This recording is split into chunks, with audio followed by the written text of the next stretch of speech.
오늘은 꼴보기 싫은 경건과 아름다운 경건, 꼴보기 싫은 경건과 아름다운 경건이라는 주제로 하나님의 마음을 알아가도록 하겠습니다. 우리가 누군가와 사귈 때 그 사귐이 진짜인지 가짜인지를 알 수 있는 방법이 몇 가지가 있는데, 그 중에 하나가 뭐냐면 우리가 어려운 일을 당했을 때 상대방이 하는 행동을 보면 정확히 알 수가 있습니다.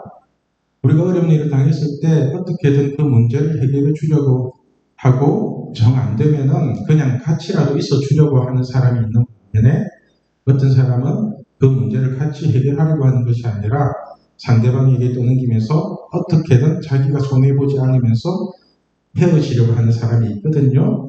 그죠? 이런 일들은 남녀 관계의 사랑뿐만 아니라 친구끼리 사귐이나 같이 동업을 하는 사람들 사이에도 흔히 일어나는 일이잖아요. 그런데 문제가 뭐냐면 이런 사람들의 겉모습이나 하는 말을 들어보면은 다들 멀쩡하고 다들 잘해줄 것처럼 그렇게 시작을 한다는 것입니다. 그래서 제가 누누이 말씀을 드리지만, 사기꾼이 여러분에게 접근을 할 때는 사기치겠다고 덤비는 것이 아니라 잘해주겠다고 덤비면서 큰 돈을 벌게 해준다고 그렇게 덤비면서 접근을 하거든요. 마찬가지로 마귀도 광명한 천사의 모습을 하고 우리를 유혹하지 괴물 같은 모습으로 우리를 유혹하는 게 아니거든요. 그래서 고린도서 11장 14절 15절 말씀을 보면은 사탄과 사탄의 일꾼들이 어떠한 모습으로 우리를 유혹하는지를 잘 설명하고 있습니다. 우리 같이 읽을게요. 이것은 이상한 일이 아니라 사탄도 자기를 광명한 천사로 가장하나니, 그러므로 사탄의 일꾼들도 자기에 의해 일꾼으로 가장하는 것이 또한 대단한 일이 아니니라. 그들의 마지막은 그 해결대로 되리라.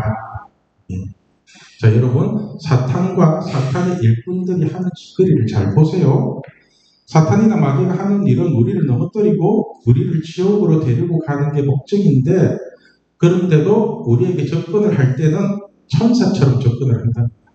천사처럼, 광명한 천사처럼. 사탄도 자기를 광명한 천사로 가장을 하고 우리에게 덤비고요, 사탄의 일꾼들도 자기를 의의 일꾼으로 가장을 하고 우리에게 덤빈다는 것입니다. 그러니까 우리가 신앙생활을 하면서 조심해야 될 게 뭐냐면은, 그 사람이 하는 말을 듣는 것이 아니라 그 사람의 행위를 봐야 된다는 거예요. 행위를. 왜냐하면은 말을 끝까지 우기면서 속일 수가 있는데 사람의 행위는 끝까지 속일 수가 없거든요. 끝까지 못 속여요. 십자가 죽을 때 다 도망가잖아요. 예수님의 제자들도 말로는 예수님을 끝까지 버리지 않겠다고 떠들지만은 정작 예수님이 십자가를 질 때는 모두가 다 떠나버리잖아요. 그래서 말은 그럴듯하게 하고 입술로는 하나님을 잘 믿는 척 하지만 실질적인 삶을 보면은 하나님을 안 믿는 사람이 의외로 많습니다. 예를 들면은 전 세계 모든 사람이 자신의 이웃이라고 얘기를 하면서요, 실질적인 삶을 보면은 자기 옆에 있는 친구 한 사람도 사랑하지 못하는 사람이 많다는 것입니다. 그러면서도 하는 말은 전 세계 모든 사람이 우리의 이웃이고 끝까지 사랑해줘야 되는데요. 제가 전에 다니던 교회에서 아프리카 수단에 선교사로 나가겠다는 친구가 있었습니다. 선교사로 나가겠대요. 이 친구가 수단 단기 선교를 다녀온 후에 자기는 수단에 선교사로 나가서 그곳에서 순교하는 게 자신이 받은 사명이라고 떠들더라고요. 제가 이 얘기를 듣고 이 친구에게 부탁을 했습니다. 수단에서 순교하기 전에 지금 우리 그 순모임에 우리 반에 있는 장애인 자매부터 좀 잘 챙겨주면서 돌봐주면 안 되겠냐고 그렇게 얘기를 했거든요. 그러니까 표정이 똥시고 표정을 하면서 그건 힘들다는 거예요. 그러면 사실 제가 처음 사역을 하면서 맡았던 그 순위 반이 교회에서 제일 어려하는 사람들만 모인 반이거든요. 제일 힘든 사람들만 다 모았어요. 왜 그런 사람 있잖아요. 이 사람 들어가면 반별 모임에서 할 때 그 분위기 다 깨지는 사람. 그래서 어느 반에도 쉽게 넣지를 못하고 어떻게 해야 될지 망설여지는 사람들이 있잖아요. 제가 이런 사람들만 한 10명 정도 모아놓고 그 반에 순장을 했었어요. 그 반에는 어릴 때 소아마비에 걸려서 제대로 걷지도 못하는 1급 장애인이 있었고요. 정신장애 2급에 계룡산에서 10년 넘게 도닦다가 온 사람, 또 나이 40이 넘도록 결혼을 못해서 결혼에 미쳐있는 처녀, 노총각들까지, 하여튼 하나님도 감당하기 힘든 그런 사람들 다 모아놨거든요. 네? 이런 반을 제가 한 2년 정도 관리를 하면서 수단에게서 순교하겠다는 이 친구에게 우리 반에 있는 장애인 자매 좀 잘 돌봐달라고 부탁을 하니 별의 핑계를 대면서 싫다고 거절을 하더라고요. 그러면서도 돌아다니면서 하는 말은 전 세계 모든 사람을 사랑해야 되고 여전히 순교가 꿈이라고 얘기를 하고 다니더라고요. 여러분, 이런 얘기를 들었을 때 이 사람이 경건하다고 느껴지시나요?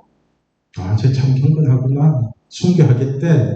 그렇게 느껴지세요? 오늘 말씀을 보면은 헛된 경건과 진짜 경건이 무엇인지에 대해서 설명하고 있습니다. 먼저 26절에 헛된 경건을 이렇게 설명합니다. 우리 같이 읽을게요.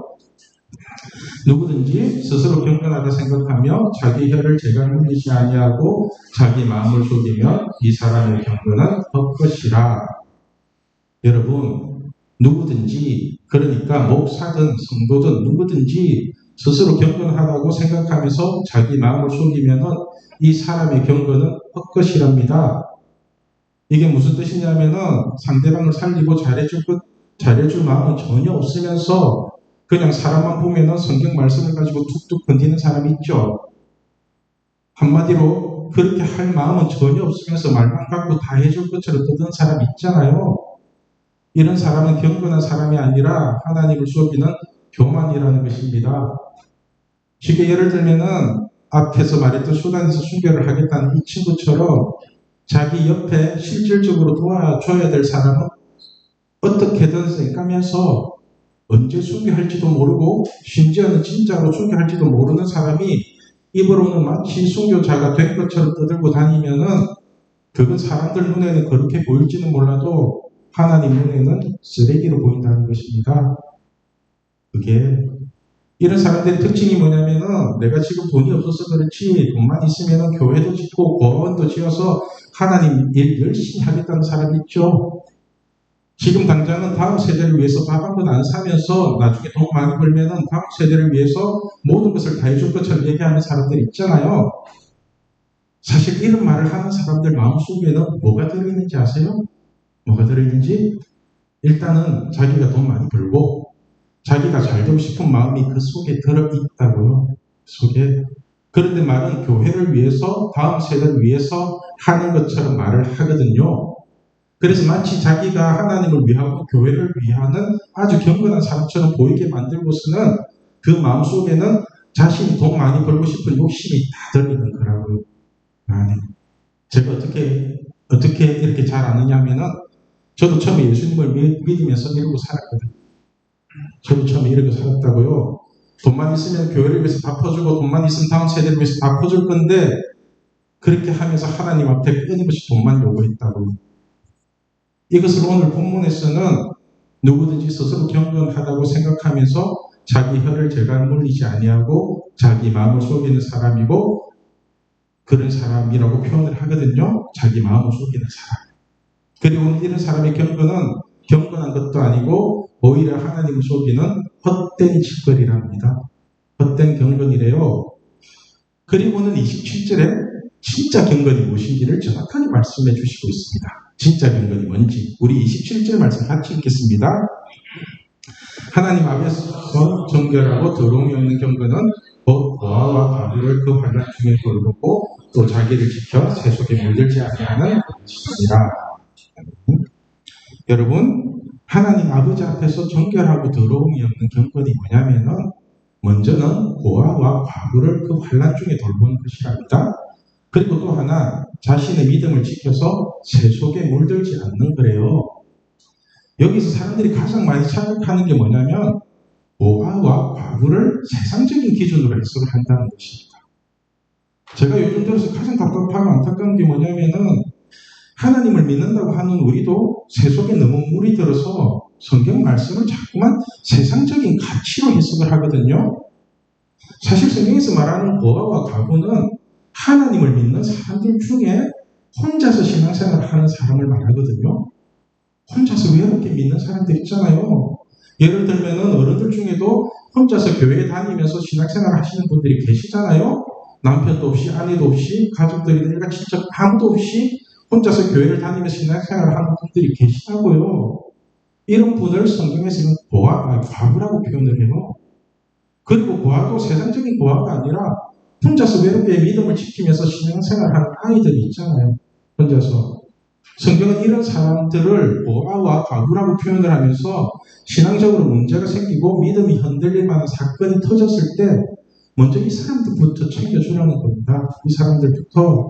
쉽게 예를 들면은 우리 영민이나 수민이나 요셉이나 태양이 같은 경우는 신앙생활을 하다가 어떤 문제가 생기면은 엄마 아빠가 어떻게든 챙겨줄 거 아니에요.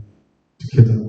그런데 우리 동현이나 지훈이, 다은이나 우리 진아쌤 같은 경우는 혼자서 그렇게 신앙생활을 하는 경우에 믿음이 흔들릴 만한 문제가 생겼을 때 누가 챙겨줄 거예요? 누가? 기도해줄 사람도 없고 신앙적으로 이끌어줄 사람도 아무도 없고 진짜로 보호자도 없이 외롭게 신앙생활을 하고 있는 거잖아요. 그러니까 저는 신앙적인 어려움이나 환란이 왔을 때 이 친구들을 우선적으로 챙기겠죠. 이 친구들은. 이게 성경적인 거거든요. 그러니까 여러분, 성경은 항상 교회를 다니고 하나님을 믿는 사람들을 먼저 챙기라고 말씀하시지 교회에 오지도 않는 사람을 먼저 챙기라고 말씀하신 적이 없습니다. 그래서 갈라디아서 6장 10절에 우리가 누구를 먼저 챙길지 그 우선순위를 정확하게 말씀해 주시거든요. 우리 10절 말씀 같이 읽겠습니다. 그러므로 우리는 귀에 있는 대로 모든 이에게 착한 일을 하되 더욱 믿음의 가정들에게 할지니라. 이 말씀대로라면 우리가 모든 사람에게 복음을 전하고 착한 일을 하는 것이 맞지만은 그 우선순위는 교회에 다니는 사람들에게 먼저 하라는 것입니다. 교회에 와가지고 그래도 하나님을 믿겠다는 사람들, 그 사람들을 먼저 챙겨주래요. 다시 말해서 교회 안 다니는 사람을 전도하는 것도 중요하지만 그보다 중요한 게 뭐냐면은 지금 교회 다니는 사람들에게 하나님 말씀을 100% 믿게 만드는 게 더 중요한 거거든요. 그죠? 하나님 믿으러 왔으면 그 믿게끔 만들어주는 게 중요한 거잖아요. 그래서 하나님 앞에서 정결하고 더러움이 없는 경건은 고아와 과부처럼 돌봐줄 보호자도 없이 혼자서 신앙생활을 하는 사람을 환난 중에 돌보는 거라고 말씀하시는 것입니다. 27절 말씀 다시 보면은 하나님 아버지 앞에서 정결하고 더러움이 없는 경건은 곧 고아와 과부를 그 환난 중에 돌보고 또 자기를 지켜 세속에 물들지 아니하는 그것이니라. 그리고 이렇게 고아와 과부를 돌보는 게 다가 아니라 자신의 믿음을 지켜서 세속에 물들지 않게 하는 게 끝까지 경건한 거예요. 세속에 물들지 않는 것. 여러분, 세속에 물들지 않는다는 게 뭘까요? 물들지 않는 것? 우리가 무언가에 물이 든다는 것은 그 형태나 모양이 바뀌는 것이 아니라 색깔이나 냄새가 바뀌는 거거든요. 여러분, 똑같은 옷에 물들이면 다른 색깔만 되잖아요. 모양은 그대로 있고. 똑같은 옷도 물들이기에 따라서 흰 옷도 되고 검은 옷도 되잖아요. 냄새도 모양이 바뀌는 것이 아니라 향수를 뿌리면 좋은 향이 나고 오물을 뿌리면 역겨운 냄새가 나잖아요. 마찬가지로 우리가 교회를 다닌다고 하면서도 세상을 버리고 예수님을 믿는 것이 아니라 세속에 물든 그대로 교회를 다닐 수도 있다는 것입니다. 세상 방식 그대로, 그 생각 그대로. 이게 사실 속이는 믿음이고 속이는 경건이거든요. 쉽게 예를 들면은 말씀이 세속에 물들게 되면은 말씀의 형태는 그대로 있지만은 그 속은 자신의 욕심으로 가득 차게 되거든요. 그 속은. 그래서 교회를 다니는 이유가 겉모습은 하나님을 믿는 것처럼 보이는데 그 속을 보면은 자신의 욕심을 이루기 위해서 말씀을 써먹는 경우가 많다는 것입니다. 그 중에서 가장 많이 써먹는 말씀이 하나님의 영광이잖아요. 하나님의 영광. 하나님의 영광을 위해서 무조건 공부는 잘해야 되고 하나님의 영광을 위해서 무조건 좋은 대학에 가야 되고 하나님의 영광을 위해서 무조건 돈을 많이 벌어야 되고 하나님이 주신 달란트는 저주가 되고 세상으로 잘 되는 게 영광이 되어버렸잖아요. 여러분, 만약 이런 게 하나님의 영광이라면 예수님은 뭐하러 십자가에 죽었을까요? 왜 죽었어요? 공부 잘하는 게 하나님의 영광이라면 예수님 공부 안 하고 뭐하러 제자들하고 맨날 노닥거리면서 살고 살았을까요? 돈 많이 벌고 세상에서 높아지는 게 하나님의 영광이라면 예수님은 사람들이 왕 시켜주겠다는 것도 마다하고 뭐하러 십자가에 죽었을까요? 심지어는 십자가에 죽기 전에 12영이나 되는 천사들을 불러서 이 세상을 다 썰어버릴 수도 있었는데 뭐하러 그렇게 개무시 당하면서 십자가에 죽었을까요? 이런 식으로 하나씩 따지다 보면은 세상에서 잘 되는 게 하나님의 영광이에요? 십자가에 죽는 게 하나님의 영광이에요? 어떤 게 맞는 것 같아요? 그런데 사람들은요, 하나님의 영광이라는 말씀을 이런 식으로 자기 욕심을 채우기 위해서 아주 교묘하게 써먹거든요. 교묘하게. 여러분, 이게 새 속에 물드는 겁니다. 이게 새 속에 물드는 거라고요. 지금 한국교회에서 가장 큰 문제가 뭐냐면은 하나님의 영광이라는 단어를 사용해서 어떻게든 자기 자식들만 잘 되게 만들려고 하고 있다는 것입니다. 남의 자식은 교회에서 헌신하고 봉사하면 복 받는다고 얘기를 하면서 자기 자식은 좋은 대학 하면서 학원만 보내고 있다고요. 성경 올리라고. 성경은 예수님을 잘 믿게 만드는 게 하나님의 일이고 세상을 버리고 십자가에 죽는 게 하나님의 영광이라고 말씀을 하는데 지금 교회를 다니는 대부분의 어른들은 자기 자녀를 좋은 대학에 보내고 좋은 직장에 가서 돈 많이 벌게 만드는 게 하나님의 영광이라고 떠들고 있다는 것입니다. 이런 식으로 교회가 새 속에 물들어 버리니까 다음 세대가 다 죽고 있잖아요. 오늘도 친구들 매번 물어보니까 중간고사 기간이라 학원 갔대요. 예배 안 드리고 학원 가야 된대요. 성적 올리려고. 그게 하나님 영광이래요. 이게 진짜로 하나님의 영광이라면은 마귀가 지배하는 세상과 하나님을 믿겠다고 하는 교회가 다를 게 있나요? 달라요. 이 논리대로라면은 절간을 다니는 사람이든 교회를 안 다니는 사람이든 공부 잘하고 좋은 대학 가고 돈 많이 벌면은 다 하나님의 영광이 되는 거잖아요. 이것을 로마서 1장 23절에 이렇게 표현을 합니다. 우리 23절 말씀을 개역 한글로 같이 읽을게요. 썩어지지 아니하는 하나님의 영광을 썩어질 사랑과 검수와 버러지 형상의 우상으로 바꾸었느니라. 그러니까 우리가 새 속에 물들게 되면은 말씀의 형태는 그대로 있어요. 하나님의 영광이라는 이 말씀 그대로 있는데 그 속에 자신의 욕심과 자신의 이계로만 채워져 버린다고요. 그래서 하나님의 영광이라는 말씀은 그대로 있는데 그 속에 완전히 새 속에 물들어 버린 버러지 형상의 우상으로 되어버리는 겁니다. 그걸 집어넣는다고요. 그래서 27절에 하나님 아버지 앞에서 정결하고 더러움이 없는 경건이 뭐냐면은 곧 고아와 과부를 그 환난 중에 돌보는 것이 다가 아니라 또 자기를 지켜서 새 속에 물들지 않게 하는 것이 더 중요하다는 겁니다. 이게 더 중요하대요. 그런데 사람들은 고아와 과부를 잘 돌보겠다는 명분으로 공부 잘하고 좋은 대학 가고 좋은 직장에 취직해서 돈 많이 버는 게 하나님의 영광이라고 얘기를 하거든요. 명분이 있어요. 고아와 과부를 돌보겠대요. 다음 세대를 살리겠대요. 그 명분 가지고 자기 돈 많이 벌겠대요. 마치 돈 많이 벌어서 하나님 일 열심히 하겠다는 논리가 똑같잖아요. 여러분, 하나님의 일은 돈을 많이 벌어서 하는 게 아니라 말씀 한 구절이라도 100% 믿고 그대로 하는 게 하나님의 일을 하는 겁니다. 말씀 믿고 그 말씀 붙잡고 하는 게 하나님 일을 하는 거예요. 무슨 돈을 많이 벌어서 하나님 일을 해요. 하나님 돈이 없어서 일 못해요? 사람이 없어서 일 못하지? 100% 믿는 사람이 없어서 일 못한다고 그러잖아요. 이 사실 명심하십시오, 여러분. 그러니까 여러분, 우리가 성경을 엉터리로 해석하면요, 새 속에 그대로 물들어서 마귀와 똑같은 짓을 하면서도 이것이 하나님의 영광이고 이것이 경건한 거라고 자신을 속이게 된다는 것입니다. 오늘 말씀의 제목이 꼴보기 싫은 경건과 아름다운 경건입니다. 사실 우리가 사랑을 하더라도 꼴보기 싫은 사랑이 있고요, 아름다운 사랑이 있습니다. 교회를 다니더라도 꼴보기 싫은 믿음이 있고 아름다운 믿음이 있거든요. 여러분, 우리가 진짜로 꼴보기 싫은 사람이 어떤 사람인지 아세요? 진짜 꼴보기 싫은 사람? 척하는 사람이잖아요. 척하는 사람.